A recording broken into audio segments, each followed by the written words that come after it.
We must realize that we are facing a political, not only political, but economic and moral collapse. Hindi matapos-tapos ng korupsyon. Hindi milyon, hindi bilyon, kundi bilyon-bilyon, umaabot na ng trilyon. 106 days na po ang nakalipas mula nang nagsona ang Pangulong Bongbong Marcos.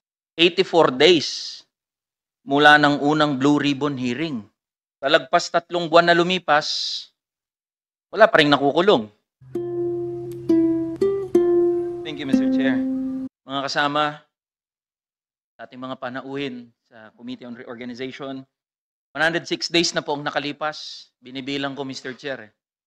106 days na po ang nakalipas mula nang nagsona ang Pangulong Bongbong Marcos. 84 days mula ng unang Blue Ribbon hearing. At 61 days mula nang nabuo ang Independent Commission for Infrastructure. Talagpas 3 buwan na lumipas, wala pa rin nakukulong. Wala pa rin napapanagot. Totoo po, Mr. Chair, na hindi dapat madaliin ang mga proseso. Dapat matiyak na matibay at walang lusot ang sino mang masasampahan ng kaso patungkol sa flood control scandal. Pero hindi rin dapat ito maging dahilan para maging napakakupad ng paggulong ng hustisya at halos wala nang mapanagot sa greatest corruption scandal in recent history. Mr. Chair, mga kasama, sa nagdaang bagyong Tino at Uwan, 219 po ang naitalang namatay. 6.5 million ang bilang ng mga apektadong Pilipino at nasa 337 million pesos ang halaga ng pinsala sa kabuhayan at infrastruktura. Nakakapagod man po itanong, pero ilan pa ba ang dapat mamatay? Ilang bahay pang dapat malubog? Ilang sakahan pa ang dapat na masira para makuha ng mga manggagawa at ordinaryong Pilipino ang hustisya? Sa totoo lang, hindi naman po dapat tayo pumili kung dapat bang bilisan o matiyak na may masasampahan ng kaso at makukulong. Dapat pagsamahin po yun. Dapat mabilis at tiyak na may gugulong na ulo kahit sino pa yan. Ang sitwasyon po ngayon ay hindi lang tumatawag sa simpleng hiya o konsensya. Ang kailangan po natin dito, pananagutan. At mangyayari ang pananagutan kapag binigay natin ang lahat ng kapangyarihang kailangan ng Independent Commission for Infrastructure. Mula ho sa pagiging inutil ng ICI, patayuin natin ang ICI sa kanyang mga paa. Mula sa kawalang kapangyarihan, bigyan nating pangil ang ICI. Kaya po ang aming panawagan, isabatas sa pinakamabilis at pinaka-epektibong paraan ang House Bill number 4453. Let us provide the Independent Commission for Infrastructure all the legal arsenal it needs para po mahabol at mapanagot ang lahat ng sangkot dito sa flood control anomaly. Yun lang po, maraming salamat po, Mr. Chair.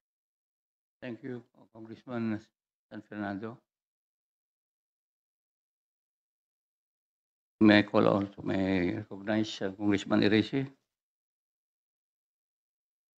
Thank you, Mr. Chair.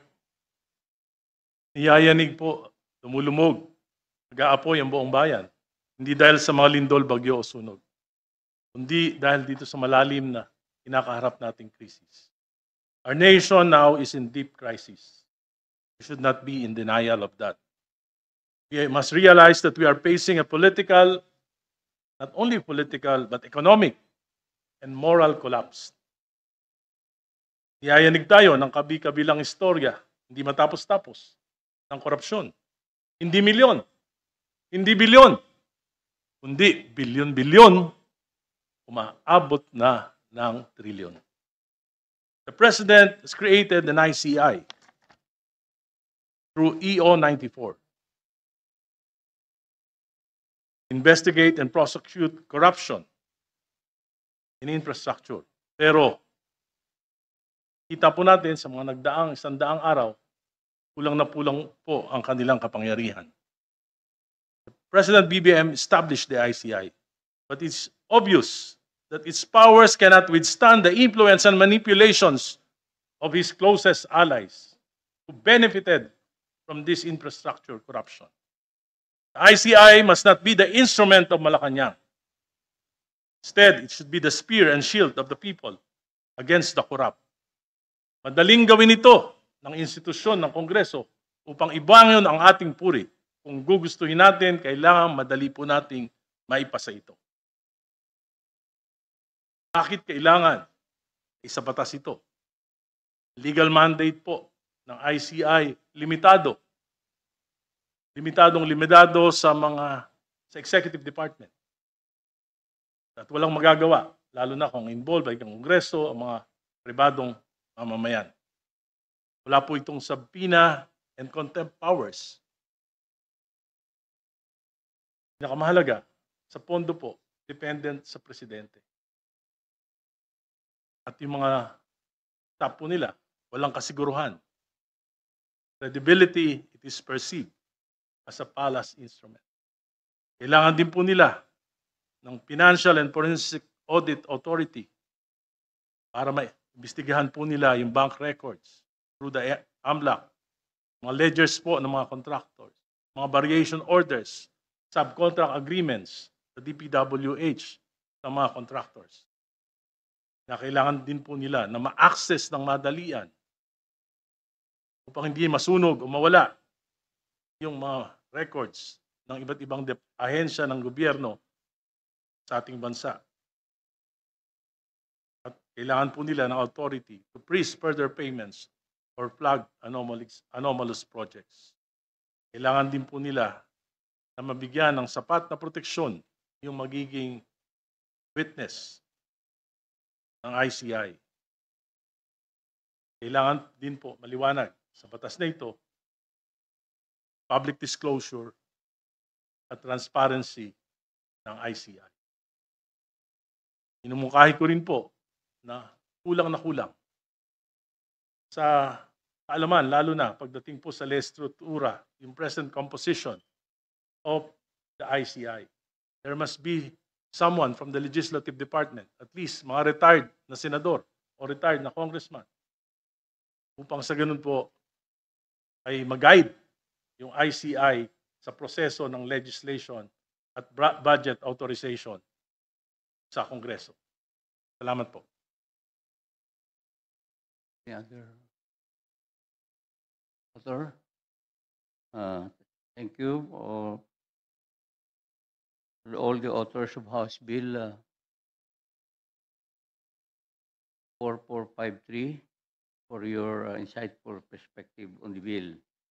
And I recognize Congressman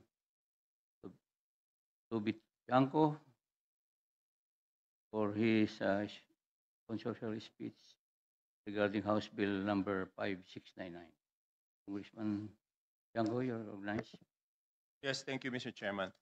Mr. Chairman, I joined the explanatory messages and the manifestations of all our colleagues who have previously spoken regarding their bill. No, I filed this bill after observing the ICI and after being invited there twice. No, so doon sa pag-imbita po sa akin, nakita ko po yung mga kailangan lang po there. At meron din ako nakitang mga kailangan idagdag doon sa panood ko ng unang hearing nila doon sa Senado. At yan po yung dinagdag natin. No? Unang-una dito, yung 3 miyembro, instead na 3, pinadagdagan po natin ng 2 pa, yung representative ng academe at representative ng NGO.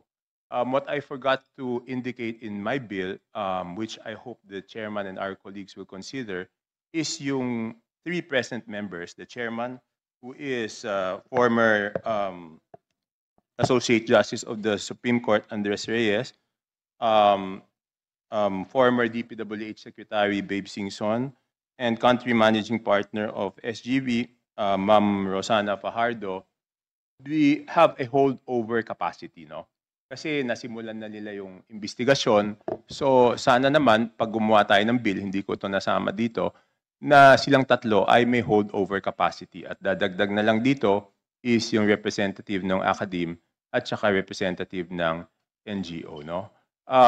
Nakita rin natin na minsan, tulad na nabanggit ng ating mga kasamahan, binabaliwala po yung sabina ng ICI. Kaya minumukahi po natin na bigyan sila ng power of direct or indirect contempt. No? Nakita rin natin na yung ibang mga gusto nilang imbestigahan ay lumisan at umalis sa ating bansa. So binigyan natin sila, minumukahi natin na bigyan sila ng kapangyarihan na mag-file ng whole departure order. No? At syempre, nakita rin natin na yung iba ay inilalabas yung kanilang mga assets. So binibigyan natin sila ng kapangyarihan to sequester and to attach monies and properties. No? At ito po, liliwanagin ko po, ito po ay hindi duplication ng trabaho ng Ombudsman o DOJ, kung hindi tulong sa kanilang kapangyarihan.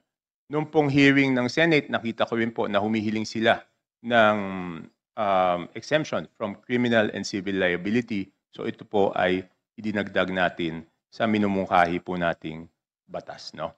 So yun lang po, Mr. Chairman. So sana po itong mga batas na ito ay mapasa sa lalong madaling panahon dahil tulad po ng sinasabi po ng ating mga kasamahan dito, medyo naiinip na po yung ating mga kababayan at kahit po magsumikap yung ICI, sila po ay nahahadlangan doon sa kakulangan ng kanilang powers. So pag binigyan po natin sila ng mas maraming powers, inaasahan po natin na mas mapapabilis yung kanilang investigasyon. Yun lang po, Mr. Chairman, colleagues, maraming salamat po. Thank you, Congressman Toby Chanco.